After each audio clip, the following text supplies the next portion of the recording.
बिस्मिल्लाहिर्रहमानिर्रहीम। Mechanics bye Q के गौरी, उसका second unit composition of forces हमने स्टार्ट किया हुआ है। इसका क्वेश्चन नंबर 10 क्वेश्चन में है कि a system of forces act on a plate in the form of an equilateral triangle of side 2a। यानी फोर्सेस एक्ट कर रही हैं एक इक्विलेटरल ट्राइंगल पर जिसकी साइड जो है वो 2a है। इक्विलेटरल ट्राइंगल मीन्स एक ऐसी ट्राइंगल जिसकी तीनों साइड्स की लेंथ सेम होती है और उसके इंटीरियर एंगल्स की वैल्यू 60 डिग्री होती है। अब यहाँ पर हमें दिया हुआ है उसकी साइड्स की लेंथ दैट इज़ 2a। तीनों साइड्स की सेम लेंथ है। The next is the moment of the forces about the vertices are g1, g2, g3 respectively. Find the magnitude of the resultant. हमने मैग्नीट्यूड रिजल्टेंट की magnitude calculate करनी है, जबकि हमें यहाँ पर मोमेंट्स दिए हुए हैं। अबाउट ए वर्टेक्स पे g1 है, लेट्स से मोमेंट g2 और g3। ये क्वेश्चन इसलिए बाकी क्वेश्चन से थोड़ा डिफरेंट है क्योंकि बाकी जितने भी क्वेश्चंस हैं उसमें फोर्स दी जाती थी, फोर्सेस, और फिर हमने रिजल्टेंट कैलकुलेट करना था, जिसकी वजह से हम पहले उसका x कंपोनेंट, y कंपोनेंट और r is equal square root of x square plus y square करके हम रिजल्टेंट की वैल्यू फाइंड आउट करते हैं। लेकिन ये क्वेश्चन डिफरेंट इसलिए है कि यहाँ पर फोर्सेस नहीं गिवन, जबकि वर्टिसेस पे, तीनों वर्टिसेस पे मोमेंट की वैल्यू दे दी हुई है। और वी नो दैट कि मोमेंट जो है, मोमेंट की वैल्यू किसके इक्वल होती है, that is equal force into perpendicular distance. अब यहाँ पर सपोज कि यहाँ फोर्स P एक्ट कर रही है, let's say force Q and force R, और हम यहाँ पर परपेंडिकुलर इनका डिस्टेंस कैलकुलेट कर लें। अगर ये साइड है तो उसके ऊपर ये परपेंडिकुलर डिस्टेंस है। परपेंडिकुलर डिस्टेंस की लेट्स से वैल्यू d है। अब यहाँ पर सबसे पहले हमारे पास गिवन कंडीशन है कि तीनों साइड्स की लेंथ 2a है। सो ये AB side equal BC equal CA is equal 2a। तीनों साइड्स की लेंथ 2a हो गई। अब चूंकि हमें मोमेंट दिया हुआ है तो हम मोमेंट इक्वल होता है फोर्स इंटू परपेंडिकुलर डिस्टेंस। तो पहले पर हम परपेंडिकुलर डिस्टेंस भी कैलकुलेट कर लें कि let D is perpendicular distance from vertex to the side. अब यानी कि लेट सपोज यहाँ G1 से वर्टेक्स A से ये BC के ऊपर ये परपेंडिकुलर डिस्टेंस D है। तो इस फिगर के मुताबिक यहाँ पर अगर हम ये एक देखें, इतना पार्ट देखें तो ये हमारे क्या है, एक राइट एंगल ट्राइंगल शो हो रही है। राइट एंगल ट्राइंगल जिसका एंगल जो है वो 90 डिग्री का होता है। अब ये एंगल जो कि 60 है, ये 90 एंगल है, तो ये हाइपोटेन्यूज हो गया, ये बेस हो गया और ये परपेंडिकुलर। इतना हम देखें तो यहाँ तक हम ये D की वैल्यू कैलकुलेट कर लें तो हमारे पास परपेंडिकुलर ओवर हाइपोटेन्यूज यानी परपेंडिकुलर ओवर हाइपोटेन्यूज होता है इक्वल साइन थीटा। अब यहाँ पर परपेंडिकुलर हमारे पास है D और हाइपोटेन्यूज यानी कि AB इज इक्वल साइन 60 डिग्री। So D is equal AB की लेंथ हमारे पास है 2a value, so 2a and sign 60 होता है स्क्वायर रूट 3/2, 2 कैंसल। सो D की वैल्यू हमारे पास आ जाती है स्क्वायर रूट 3a। अब हमने सपोज किया हुआ है कि यहाँ फोर्स P, फोर्स Q और फोर्स R एक्ट कर रही है। Now let PQR forces are acting along P force BC के along है और Q फोर्स CA के along है और इसी तरह AB के along रिस्पेक्टिवली। अब अगर हम मोमेंट कैलकुलेट करें तो मोमेंट जो है that is equal force into perpendicular होता है। फोर्स हम अगर ये G1 फोर्स देखें अबाउट ए है तो ये उसका परपेंडिकुलर डिस्टेंस और ये फोर्स P है, तो moment of force P about A, force हमारी है परपेंडिकुलर P और परपेंडिकुलर डिस्टेंस जो है वो D, और परपेंडिकुलर डिस्टेंस हमने कैलकुलेट किया हुआ है P√3a G1। अब यहाँ पर ये तो हमने मोमेंट कैलकुलेट किया है, लेकिन हमारा अक्सर टारगेट जो है वो magnitude of the resultant calculate करना है। तो रिजल्टेंट कैलकुलेट करने के लिए हमें फोर्सेस की वैल्यू मालूम होनी चाहिए, लेकिन चूंकि यहाँ पर हमने रिजल्टेंट कैलकुलेट करना है जबकि क्वेश्चन में हमें मोमेंट दिए हुए हैं, तो हमने फोर्सेस को इन टर्म्स ऑफ मोमेंट लिखना होता है। जो हमें क्वेश्चन में वेरिएबल्स दिए होते हैं हमने वही यूज़ करने होते हैं, जिससे हम यहाँ फोर्स PQR इस्तेमाल नहीं कर सकते। हाँ, यहाँ से ये हम ज़रूर कैलकुलेट कर लेंगे कि force P is equal G1/√3a, क्योंकि क्वेश्चन में हमें G1, G2 एंड G3 दिया हुआ है। अब ये हमारे पास एक फर्स्ट फोर्स आ गई। इसी तरह हम force Q and force R calculate कर लें।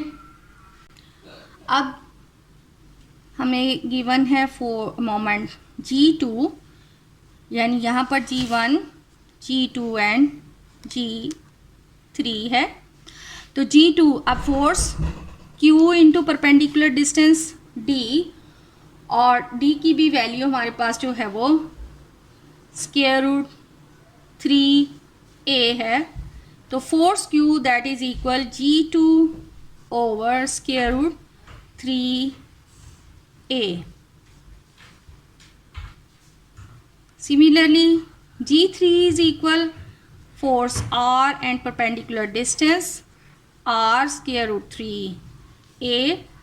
तो फोर्स R हमारे पास कैलकुलेट हो जाती है G3/√3a। अब रिक्वायर्ड हमें है रिजल्टेंट की मैग्नीट्यूड कैलकुलेट हमने करनी है। Now resolving the forces along x-axis and y-axis। अब x-axis अगर हम ये BC को x-axis कंसिडर करें तो फोर्स P का x-axis के साथ एंगल 0 + Q। अब ये हमारे पास अगर ये x-axis है तो ये फोर्स Q जो है ये इतना एंगल x एक्सिस के साथ बना रही है। क्योंकि ये एक इक्विलेटरल ट्रायंगल है, उसका इनर एंगल हमें मालूम है दैट इज़ इक्वल 60 डिग्री। अब ये 60 है तो ये स्ट्रेट लाइन पे अलोंग एंगल्स होते हैं 180। सो 180 में से अगर हम 60 माइनस कर दें तो दैट इज़ 120। तो फोर्स Q आ जाती है x एक्सिस के साथ cos 120 and plus R cos। अब R फोर्स को अगर हम बढ़ाएं तो इसका टोटल एंगल यहाँ से यहाँ तक एंगल जो है वो x एक्सिस के अलोंग है। तो एक स्ट्रेट लाइन पर एंगल 180 + 60, 180 + 60 दैट इज़ 240। अब इनकी हम वैल्यूज पुट कर लें। P cos 0 is equal to 1 and cos 120 is equal -1/2 होता है, सो -Q/2 एंड 240 cos 240 की भी value -1/2, so that is -R/2। minus 2. So we have 2p minus q minus r over 2. Similarly y component calculate कर लें. Y is equal p sin 0 plus q sin 120 plus r sin 240 degree. Sine 0 0 ख़त्म. 120 sign 120 की value होती है square root 3/2. So it is q square root 3/2 और r sine 240 की value minus square root 3/2. So r value हमारे पास आ जाती है square root 3/2 and q minus r.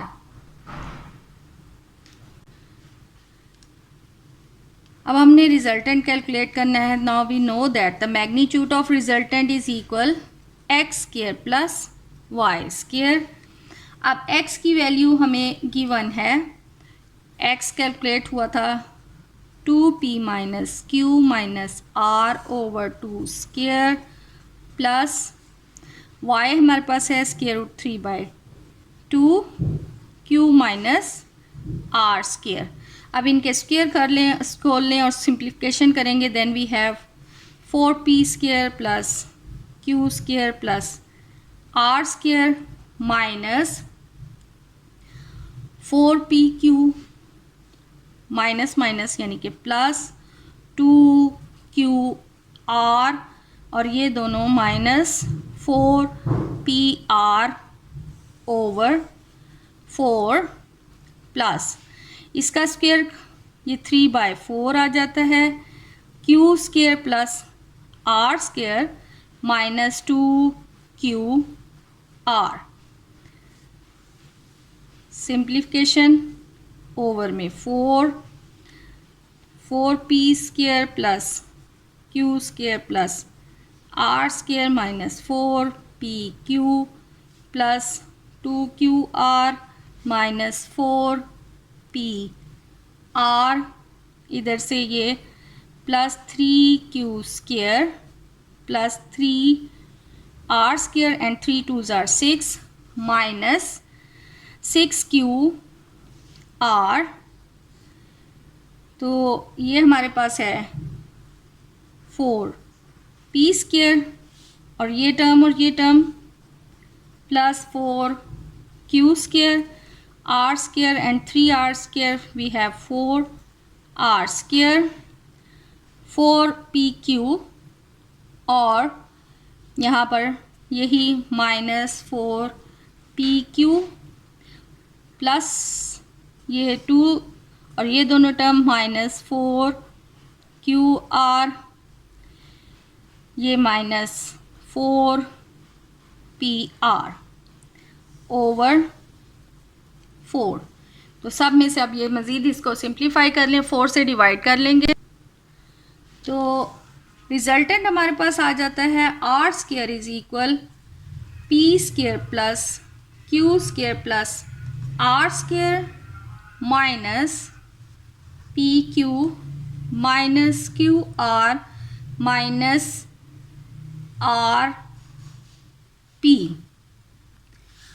और चूँकि ये हमने पी क्यू आर खुद से सपोज किए हुए थी फोर्सेस, जबकि क्वेश्चन में हमें गिवन है G1 G2 एंड G3, तो इनकी values in terms of G हम लिख दें. So R square is equal G1 square over 3a square और Q की value G2 square over 3a square. R square है G3 square over 3a square.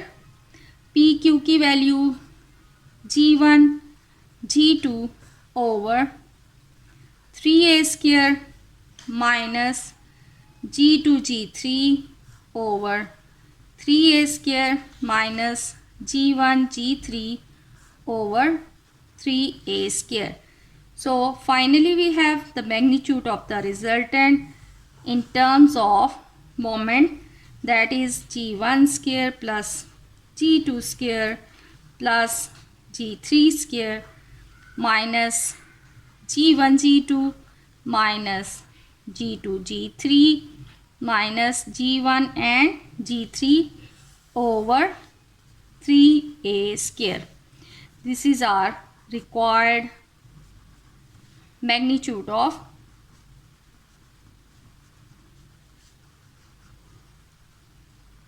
resultant.